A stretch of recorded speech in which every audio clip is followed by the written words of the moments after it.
মহামারী কেন আসে? যখন মানুষ ব্যাপকভাবে আল্লাহ পাকের নাফরমানি ও পাপাচারে লিপ্ত হয়ে যায়, যেমন জিনা, ব্যভিচার, সুদ, ঘুষ, জুলুম, অত্যাচার, অশ্লীলতা, বেহায়াপনা, মাদক সেবন, ধর্ষণ ইত্যাদি, তখন ওই জাতির মধ্যে এমন সব রোগ ব্যাধি মহামারী আকারে ছড়িয়ে পড়ে যা তাদের পূর্বপুরুষদের ছিল না। এ মর্মে সহিহ বুখারীতে আম্মাজান আয়েশা রাদিয়াল্লাহু আনহা বর্ণনা করেন, রাসূল সাল্লাল্লাহু আলাইহি ওয়াসাল্লামকে প্লেগ তথা মহামারী সম্পর্কে জিজ্ঞেস করা হলো। রাসূল সাল্লাল্লাহু আলাইহি ওয়াসাল্লাম বললেন, ইন্নাহু কানা আযাবান ইয়াবআথুহুল্লাহু তাআলা আলা মান ইয়াশা।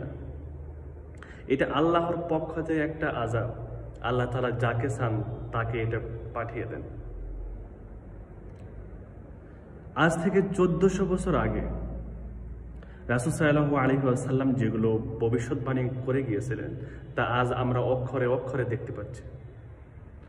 বর্তমান পৃথিবীতে SARS, MERS, AIDS, corona virus সহ যেসব মরণভেদী আমরা দেখতে পাচ্ছি, এগুলো ইতিপূর্বে আমরা কখনো দেখিনি এবং এর নাম কোনোদিন আমরা শুনিনি।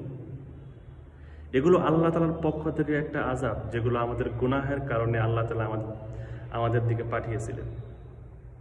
আল্লাহ তাআলা আমাদের সমস্ত ধরনের বালা ও মুসিবত থেকে হেফাজত করুন। আমিন।